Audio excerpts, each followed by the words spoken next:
अर्जी सुन लो, मारी अर्जी सुन लो, मारी अर्जी सुन लो, मारी अर्जी। मारा गिरधर सुन लो, मारी अर्जी सुन लो, मारी अर्जी। मात पिता कुटुंब कबीला, मात पिता और कुटुंब कबीला, मात पिता और कुटुंब कबीला, मात पिता और कुटुंब कबीला, सब मतलब के गर्जी सुन लो, मारी अर्जी सुन लो, मारी अर्जी सुन लो, मारी अर्जी सुन लो, मारी अर्जी। मानो न मानो थारी मर्जी, मानो न मानो थारी मर्जी, मानो न मानो थारी मर्जी, मानो न मानो थारी मर्जी, सुन लो मारी अर्जी सुन लो, मारी अर्जी सुन लो, मारी अर्जी सुन लो, मारी अर्जी।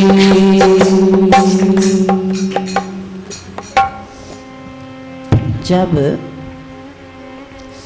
राजा भोज की मृत्यु हो गई तो कुछ वृद्ध माताएं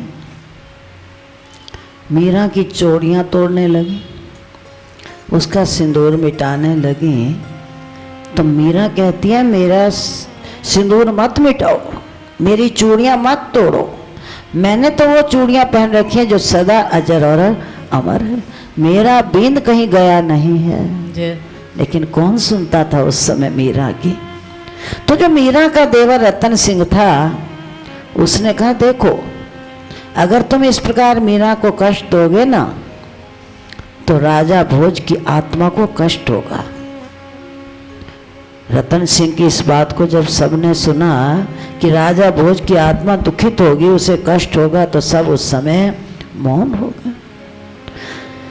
समय की गति बड़ी विचित्र है, किसी को इस बात का पता नहीं होता कि अगले क्षण किसके साथ क्या से क्या हो।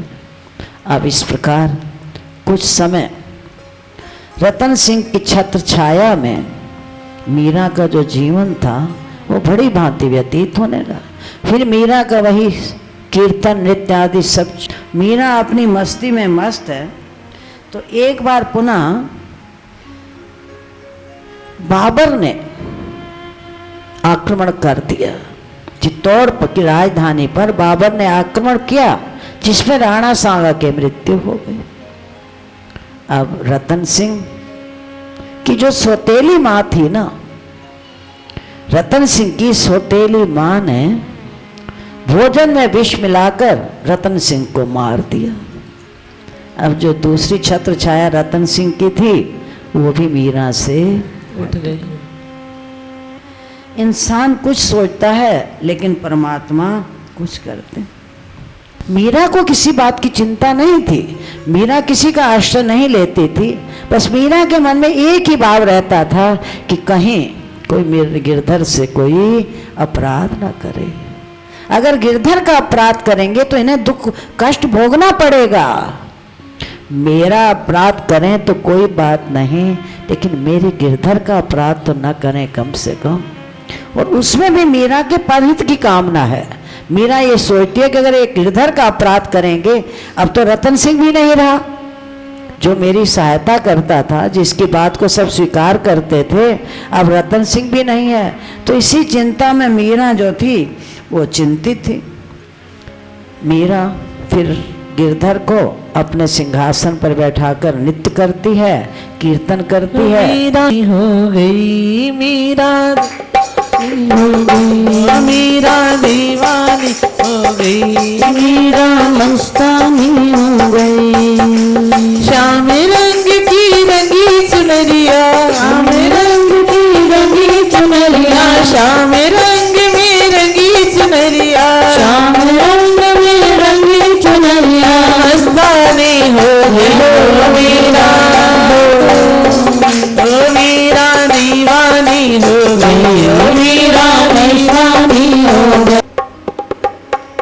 जब उद्धव ने मीरा से कहा कि अब तो विधवा हो गई है, मीरा कहती है बहन मुझे विधवा न कहो, मेरा बिन तो हर पल हर क्षण मेरे साथ रहता है।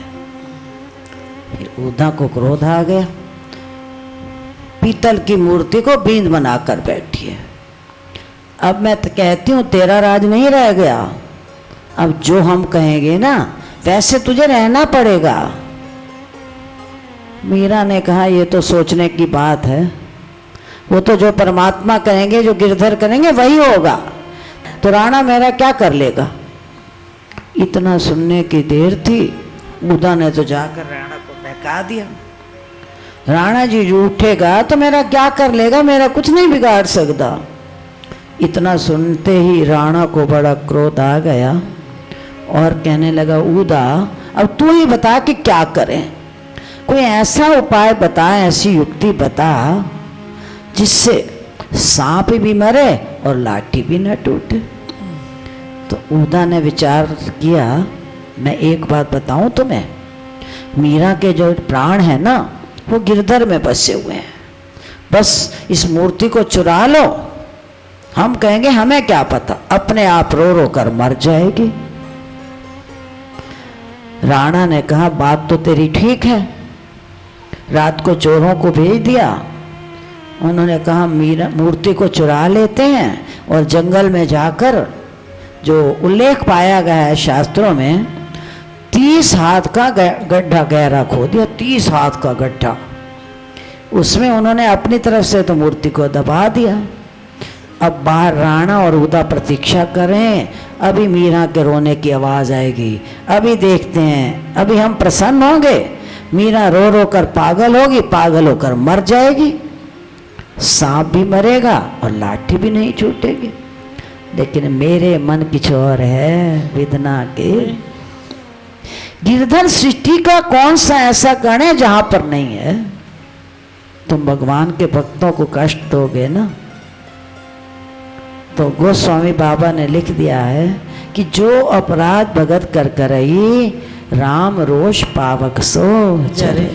भगवान राम की क्रोध रूपी अग्नि में वो जलकर खाक हो जाएगा अगर तुमने भगवान के भक्तों को कष्ट दिया।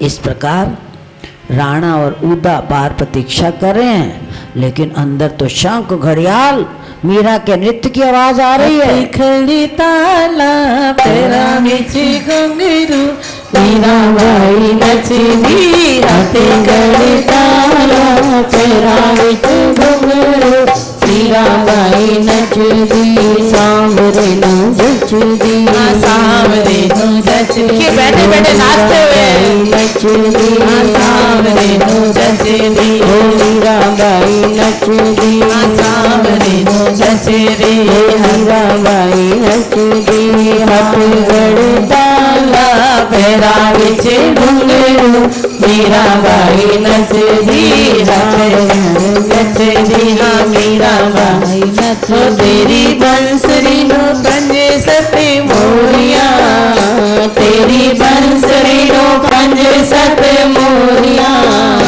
श्याम काला ते सखिया गोरिया, श्याम काला ते सखिया गोरिया, हाथ गड़ तेरा विच घुंघरू, मीरा भाई नचदी, हाथ खड़े ताला तेरा विच घुंघरू, मीरा भाई नचदी। दी हुई है दीवानी बड़ी मस्तानी सांवरे जच दी हुई है दीवानी बड़ी मस्तानी सांवरे जच दी।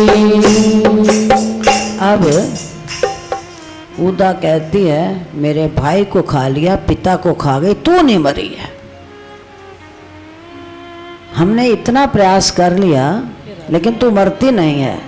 इधर से राणा चिंतित, फिर मीरा उदा से कहते हैं अब और कोई रास्ता निकाल। लेकिन जिसदी लाज रखें तू साईं, जिसदी लाज रखें तू साईं, उसदी कौन उघाड़े, अद्धी रात फिरे जंगल विच चाहे सौ सौ नाग लताड़े। जिसकी रक्षा भगवान करते हैं ना, जिसदे रक्षक कृष्ण मुरार उसनो कोई ना सकता, उसे कौन मारे, राखे आप ते मारे कवना और मारे आप ते राखे कवना। वो कहाँ मार सकते हैं। अब मीरा के मारने का प्रयास किया गया और कोई उपाय सूझे न सूझे तो फिर उदा कहती है भाई मैं तुझे एक बात बता देती हूँ, ये जो हमारा वैद्य है ना, इसको कहो, पंडित जो पूजा करता है, हमारे जो पंडित हैं उसे कहो जहर मिला देगा, चन्नामृत बनाकर मीरा को पिला देगा। है तो पागल, किसी नाम के पीछे पागल है, चरणामृत समझकर पी जाएगी, मर जाएगी, हमारी बदनाम भी नहीं होगी। राणा कहता है तू बड़ी समझदार है, बहुत अच्छी मंत्रणा। बुलाया, पुजारी को बुलाया, कहने लगा इसमें विष मिला दे। विष मिलाया तो उसकी जो दासी थी ना, मीरा की दासी चंपक लता, जो चंपा उसके साथ आई थी मायके घर से, उसने कहा बाईसी तुम ये भूल मत करना, इन पर विश्वास मत करो, ये चरणामृत की शक्ल ही नहीं है। तो मीरा कहती है मेरे गिरधर ने चरणामृति भेजी है, मैं कैसे छोड़ दूं। इसलिए शास्त्रों में उल्लेख पाया गया है कि मीरा के लिए विष भी अमृत बन गया है। अब मीरा गट गट करके पी गई, कुछ हुआ नहीं। अरे जिसको भगवान बचाने पर आ जाए उसे कौन मार सकता है। मीरा चरणामृत पी गई, राणा इंतजार कर रहा है, प्रतीक्षा कर रहा है, मीरा अभी भी नहीं मरी। तो पुजारी को बुलाया और कहने लगा मीरा तो मरी नहीं है, वो तो जीती जागती बैठी है। पुजारी ने कहा मैं सत्य कहता हूं, मैंने विष मिलाया है और इतना भयंकर विष, इतना खतरनाक विष है, अगर एक उंगली भी कोई चाट ले ना तो वहीं पर राम नाम सत्य हो जाएगा। राणा कहता मैं विश्वास नहीं करता, तू पिला कर दिखा मुझे, जो बर्तन में बचा है ना उसे तू मुझे पिला कर दिखा दे। पुजारी ने हाथ जोड़े, राणा मेरे अभी छोटे छोटे बच्चे हैं, मैं पीऊंगा तो मर जाऊंगा। राणा कहता मैं विश्वास नहीं करता। राणा के मन में दया नहीं आई कि अगर मर गया तो बच्चे उसके रुल जाएंगे, बेचारा मजबूर था। जब उसने मीरा का पात्र जो बचा हुआ चरणामृत का था पी लिया तो पुजारी बेचारा वहीं पर मर गया। राणा ने कहा बुलाओ इसके परिवार को, उठाकर ले जाएं, संस्कार कर दें इसका। तो जो पुजारी के परिवार के सदस्य थे उन्होंने कहा अच्छा फल मिला मीरा की चरणामृत पीने का। चरणामृत पीने की, चरणामृत की इतनी गरिमा सुनी है और हमारे पिता ने चरणामृत पिया, वो तो काल का ग्रास हो गया। तो चंपा ने कहा नहीं, हमारी मीरा के लिए, हमारी बायसी के लिए ऐसा न कहो, चलो जाकर ले आओ अपनी डेड बॉडी को। ये सच्ची घटना लिखी है शास्त्रों में। जब उस डेड बॉडी को मीरा के पास लेकर आए तो मीरा ने गिरधर का चरणामृत लिया और जब उसके शरीर पर छिड़का है ना तो उसी समय जीता जागता उठकर बैठ गया। बोले भक्त वत्सल भगवान की जय। इसीलिए इंसान काम नहीं करता, इंसान की श्रद्धा और भावना काम कर। जानी मीरा की नारायणा ले सका, जानी मीरा की नारायणा ले सका, जानी मीरा की नारायणा ले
शरण में पाप सारे मिट गए। अब राणा बड़ा दुखी, फिर सलाह करता है ऊदा से, अरे ऊदा आप कोई रास्ता तो निकाल, ये कोई जादूगरनी है, चमत्कारनी है, क्यों नहीं मरती?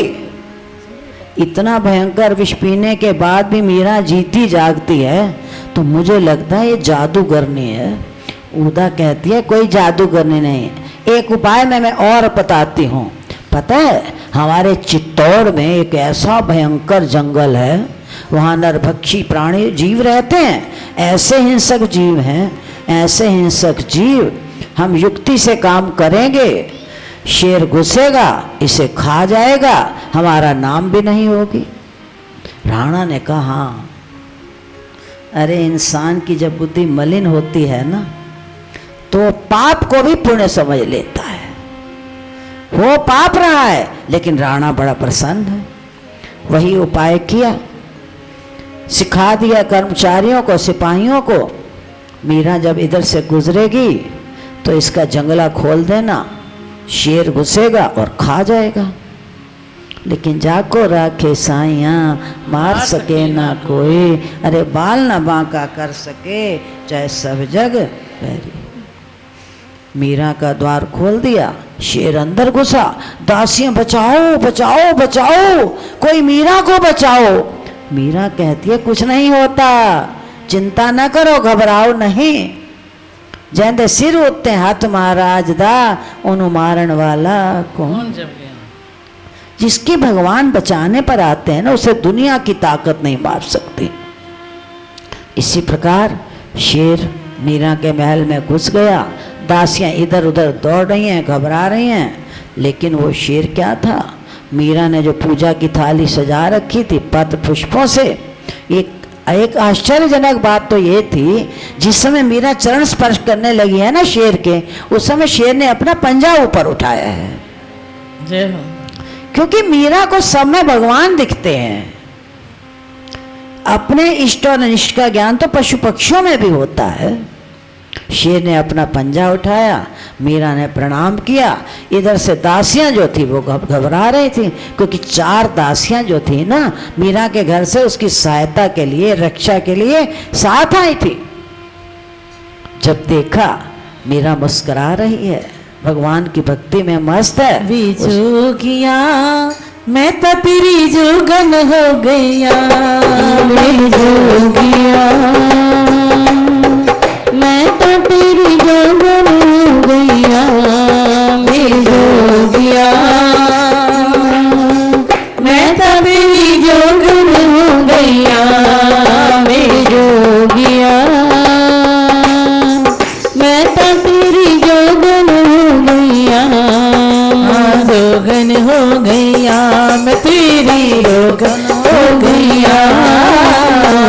आज मीरा जी नाच रही है, शेर के चारों ओर नृत्य करके मीरा जी क्या कहती हैं, जोगन हो गया तेरी जोगन हो गया, जोगन हो गया तेरी जोगन हो गया, जोगिया जोगिया मैं तो तेरी जोगन हो गया, मेरे जोगिया मैं तो तेरी जोगन हो गया। अब इस प्रकार दासियां आई मीरा के पास, कहने लगी ये क्या जादू है?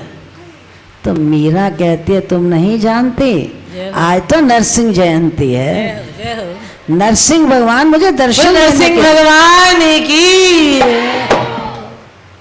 ये जो राणा था इतना दुखी हो गया, इतना दुखी हो गया, 1 बार 2 बार 3 बार 4 बार मरती नहीं है। पता नहीं कौन सा ऐसा जादू सिद्ध किया है, मैं प्रयास करता हूँ ये फिर भी नहीं मरती। तो उस समय उदा ने कहा राणा एक उपाय भी और है, चिंता न करो। राणा ने कहा जल्दी बता, देर क्यों करती है? तो उदा कहती है पता है यहाँ एक भूतों का महल है,